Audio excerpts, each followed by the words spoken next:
Hello and welcome to another edition of Mosaic, an African American perspective. I'm your host, Deborah Milo.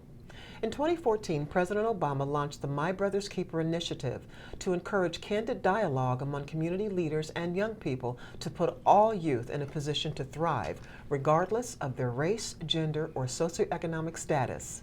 Elijah Wheeler from the Montgomery County Collaboration Council is here today to talk about the My Brother's Keeper program here in Montgomery County. Elijah, thank you so much for coming on to the show. Thanks I appreciate it. Appreciate it. You know, I want to talk a little bit about how you got started in youth justice reform, because I think that it's always important to talk about the decisions that we make to go into the type of career, and yours is pretty organic, to be honest about it. Talk Right. a little bit about that. Right. Well, Deborah, my background is that I taught and worked in special education in my hometown of Cleveland, Ohio. We're not going to have this discussion. Right. We won't go there. Some years ago, before moving or relocating to this area. And when I was in that classroom, I started to notice around the school what I considered to be a disturbing trend. Mm-hmm. And that trend was more and more young people of color, primarily boys of color, who were being sent into special education classes for relatively low or minor disturbances. That's where I first got my taste of injustice, I think. Naturally, I wanted to figure out what was going on. Mm-hmm. As I explored things a little bit more, familiarized myself with policy, I started to see how essentially certain systems educationally were set up to kind of railroad these young people down these negative pathways. Mm. You use the term railroad young people, and you know I've seen that happen a lot too. Let me just ask a question. I want to probe a little further. Were you one of those students that had to be a part of that experience? Well, no. Fortunately for me, no. But that's not to say that I didn't display at one point in time a behavior or two that could have sent me down that road. Luckily for me, I had the support at home of both of my parents to make sure that I stayed on the straight and narrow. But we could have made any small or slight mistake that could have sent any of us down that road. And what's important is to make sure that those mistakes or those things that happen to us do not send us down those roads, especially if we don't have protective factors in place. You're exactly right. That support system is very, very important. Talk a little bit, I want to kind of have a framework for our viewers. Talk a little bit about the Collaboration Council, and then we'll start talking about My Brother's Keeper. Right. Well, the Collaboration Council facilitates collaboration amongst child-serving agencies in Montgomery County, and we also promote effective partnerships between both public and private stakeholders. What's unique to us is that we get everyone into the room, and we get them to set up shared measurement systems, a common agenda, in order to make some sort of transformational or impactful change for the community that we serve. Okay. Within the Collaboration Council, we have the Social Justice Priority Area, which I'm the director of.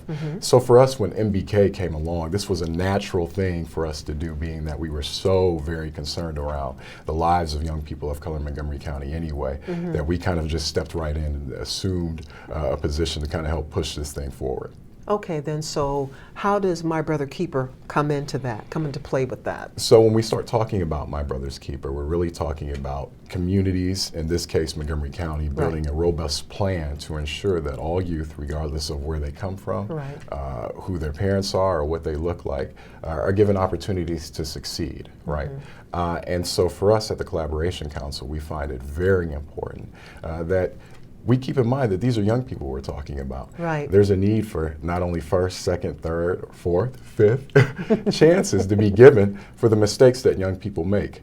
On the flip side of that, we have to be mindful of the fact that there are many policies at play or in place that tend to indirectly affect the lives of young people of color or communities that have certain levels of poverty or low income.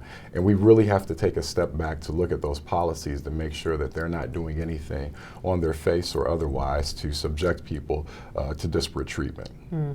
Who are some of your partners? Well, obviously the county executive himself, of course, right. And his Office of Community Partnership, Julian Normand, Daniel Caroma, Nestor Alvarenga have been great partners. Yes. They've been great partners at the table with us.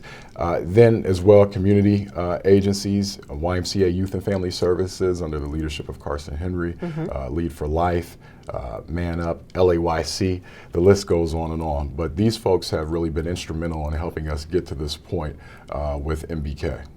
That's wonderful. So you have just an entire, if you will, community of partners all Right. across the board. Right. Because some initiatives, if you will, don't always have the luxury of that. Right. But I think having the county support is probably something that's paramount as well. Well, the county support is very important, and also having the support of your own organization. So for me, having the support of our executive director, April Kaplan, Yeah. has been instrumental in this too, because I think people are misinformed into believing that MBK comes along with or is tied to some sort of financial resource. Oh, I see. Which it isn't.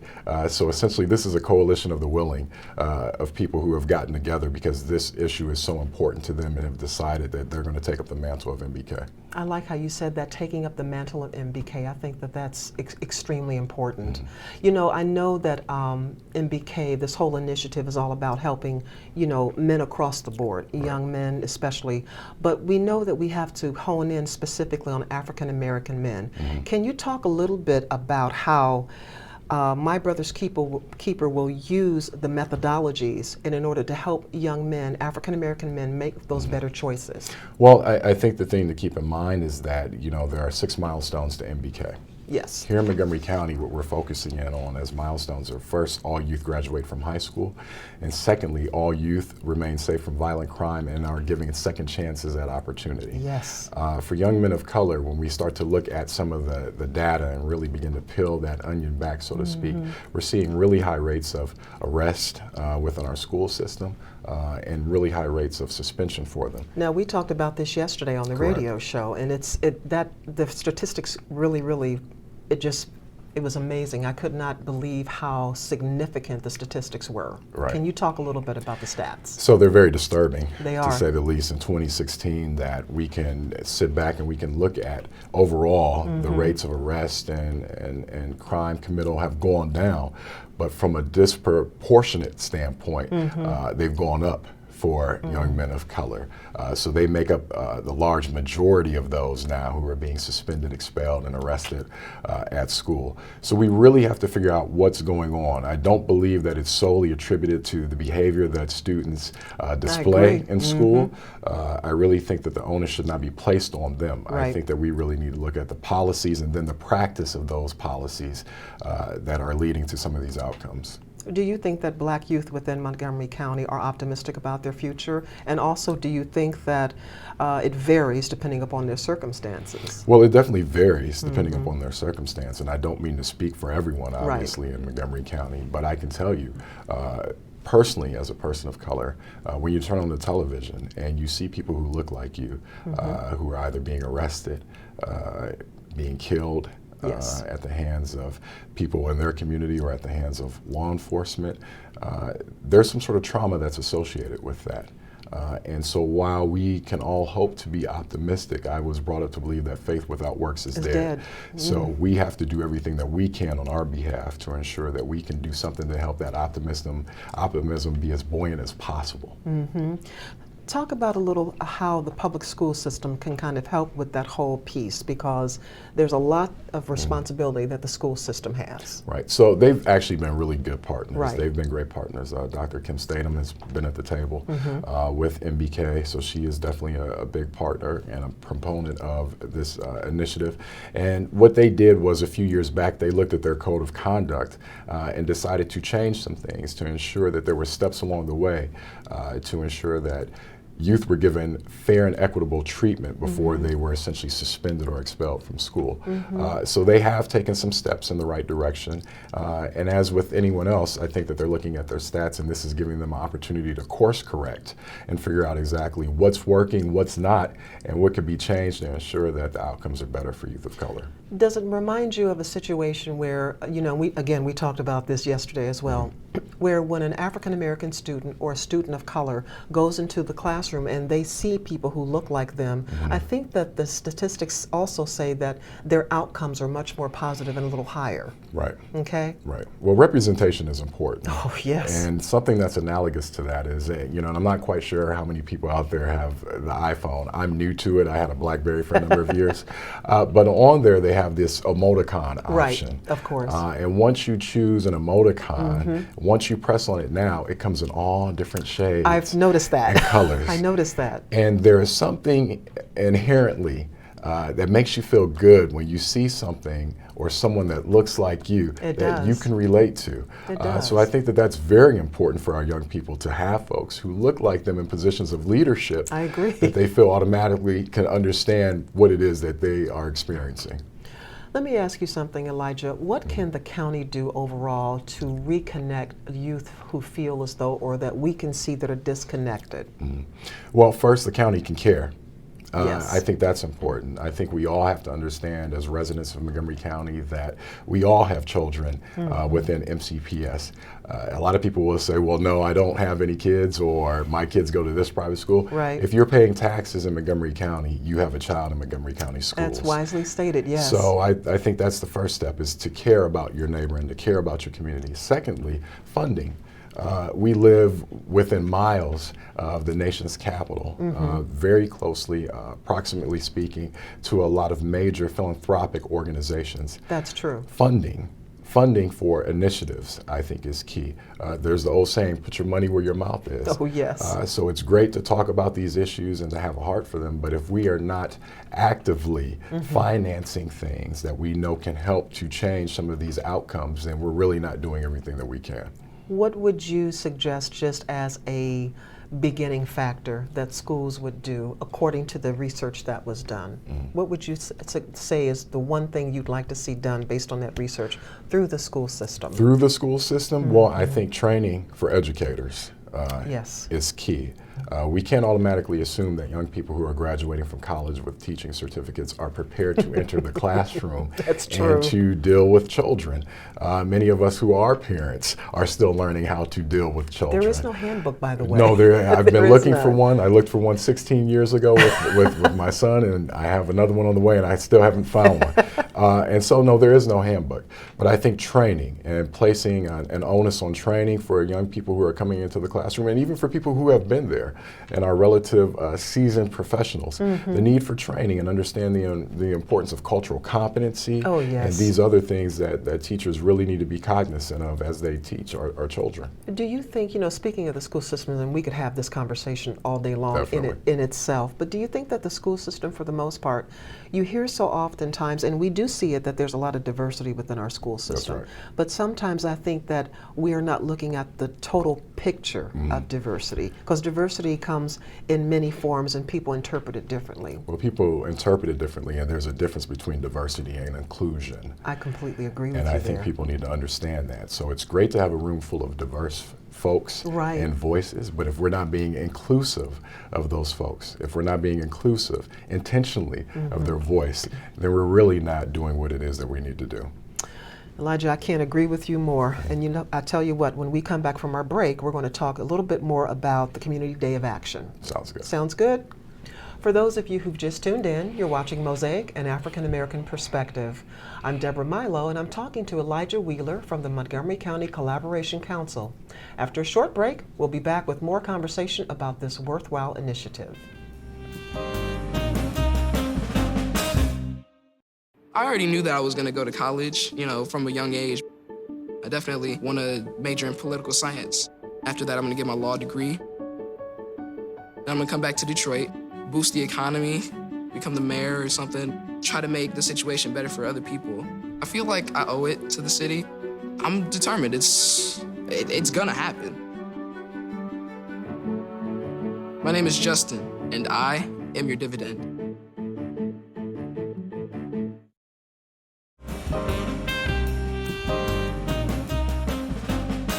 Welcome back to Mosaic, an African American Perspective. I'm here with Elijah Wheeler from the Montgomery County Collaboration Council.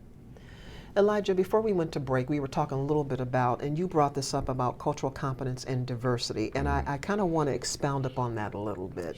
I know it's important, but talk about why it's important, especially for MBK, to make sure that that happens. Well, it's important because I think what we have to understand is that we're dealing with young people who are bringing into the classroom and into the schoolhouses very different experiences, depending on what community they come from, depending on what their household structure looks like.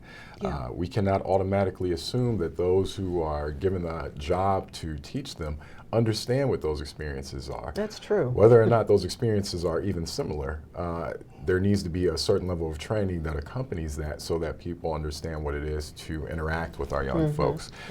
So it's one of these things in which you've got a combination of things, of a young person who's going through many hormonal changes, with everything that we know Yes. now about Yes. adolescent brain development, and then you're piling a whole bunch of stuff on top of it, especially when we're talking about young people of color and the different biases that they have to deal with on a regular basis. So training and equipping our teachers with the tools to be able to deal with that is hugely important.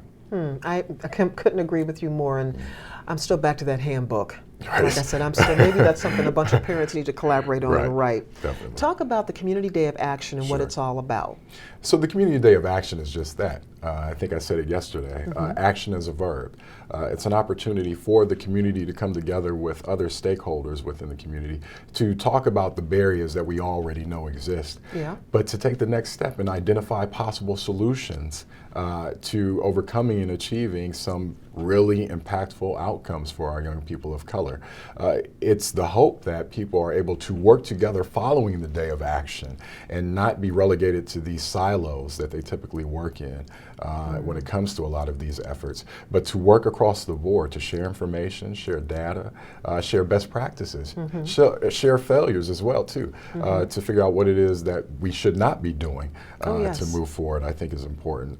So it's really an opportunity for community conversation to take place, but then for action steps to be built in so that we can follow it up with something concrete moving from there.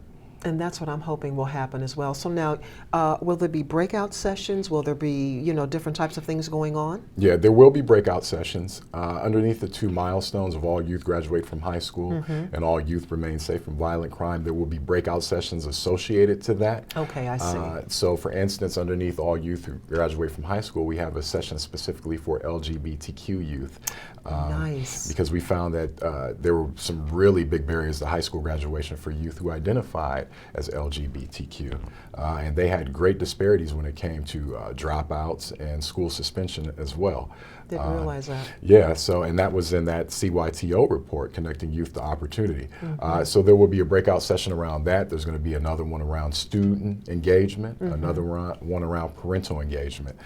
So there will be some breakout sessions. I think what's going to be key around these breakout sessions is that they will not be led by a facilitator who's going to spend their entire time talking to the people in the room. The session is an opportunity for people to come into the room and to talk to each other and to discuss some of these issues and then figure out collaboratively what can be done to redress some of these disparities. Have you been, or have you reached out or been contacted by any of the local organizations like the NAACP or anyone like that?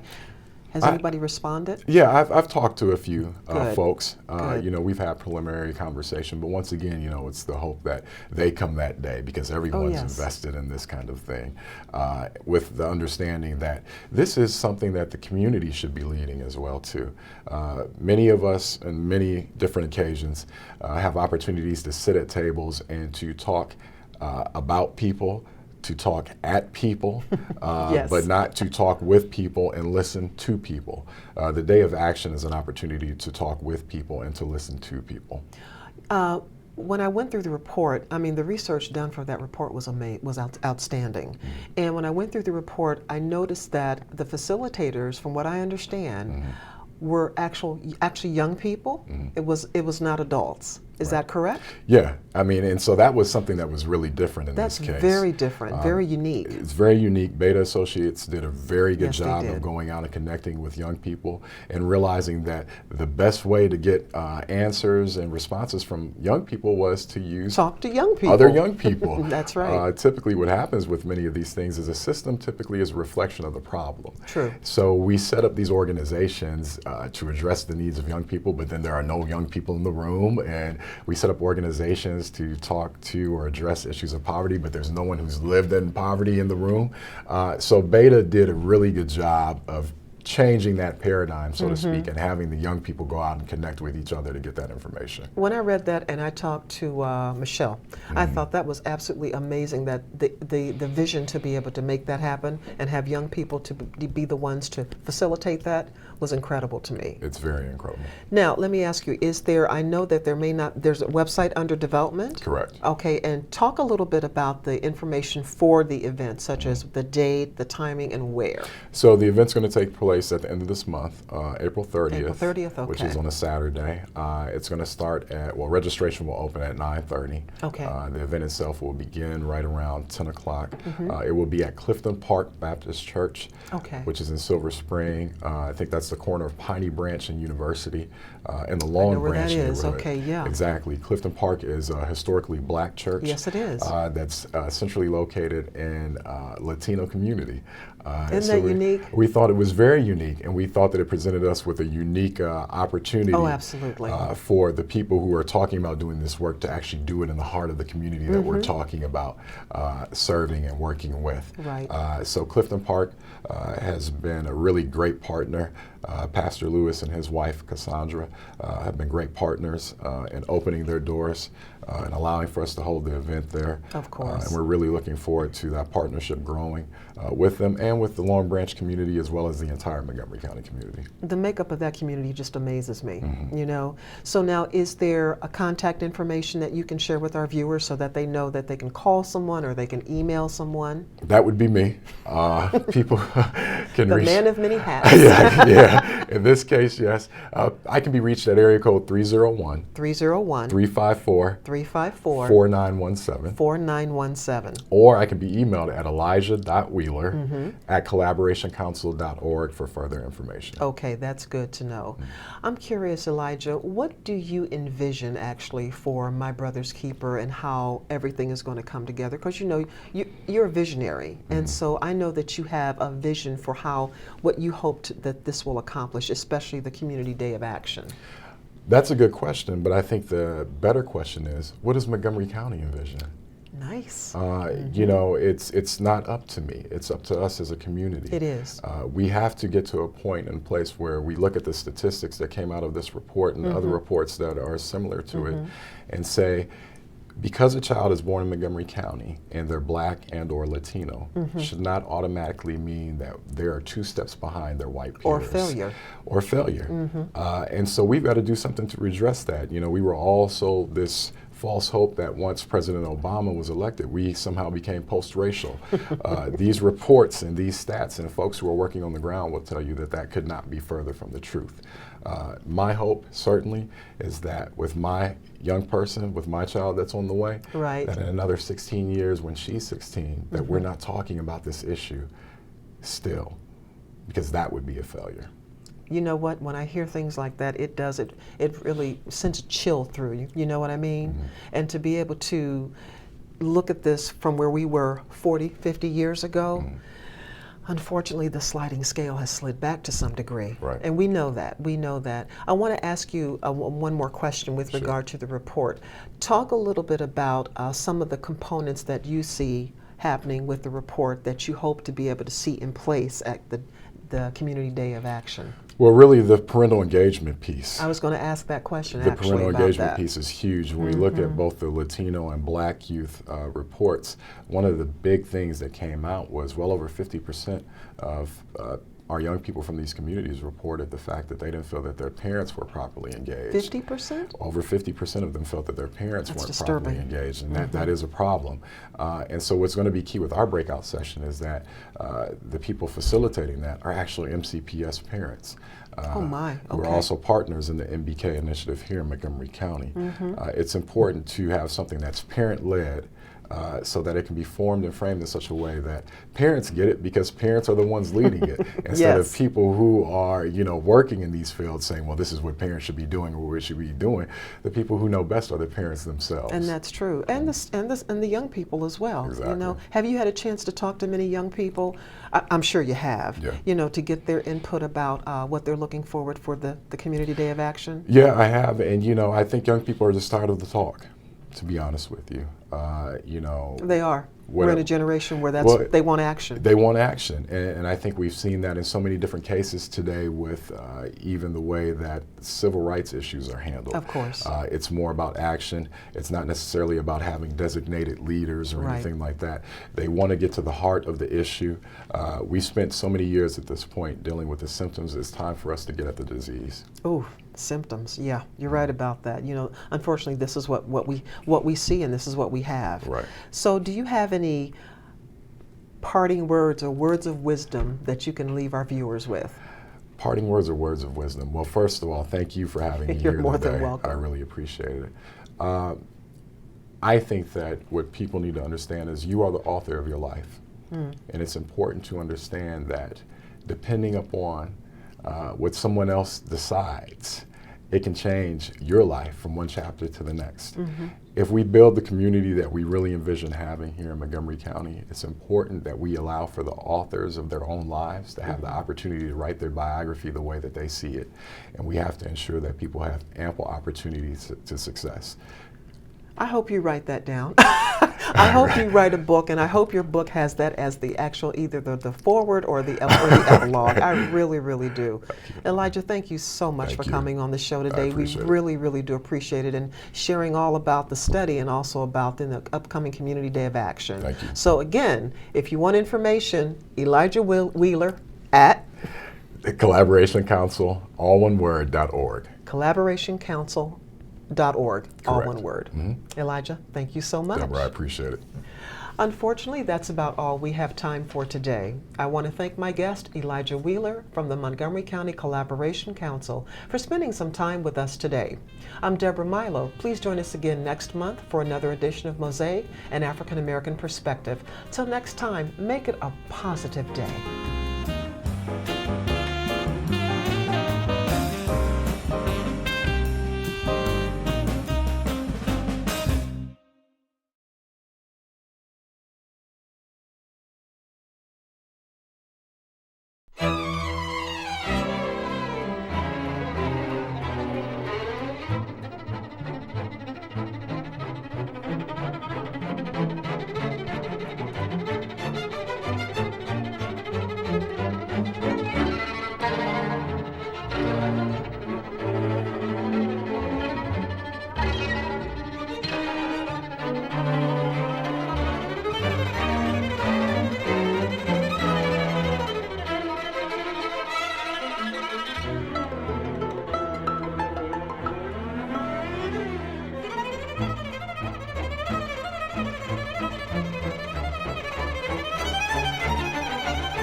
I love taking care of my mom. It wasn't easy at first. She learned how to better communicate her needs. And you learned how to not ignore yours. I discovered how to make healthier meals. And I discovered how much I enjoyed them. Becoming a caregiver is a learning experience for everyone. Find articles, tips, and tools from experts and others who have been in your place. The Caregiving Resource Center at aarp.org/caregiving.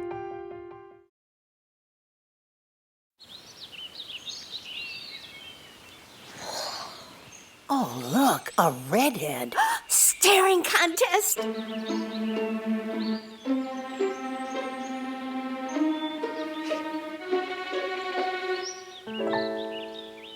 You still got it. I know. Come alive with the forest. The dad was cute. You were looking right at us. Visit discovertheforest.org to find a forest near you. Last summer, my new dad took me on vacation. First, we went deep sea fishing. I'm so proud of you, son. Then, we went on Thunder Shark 3 times. You don't have to be perfect to be a perfect parent. Thousands of kids in foster care will take you just as you are.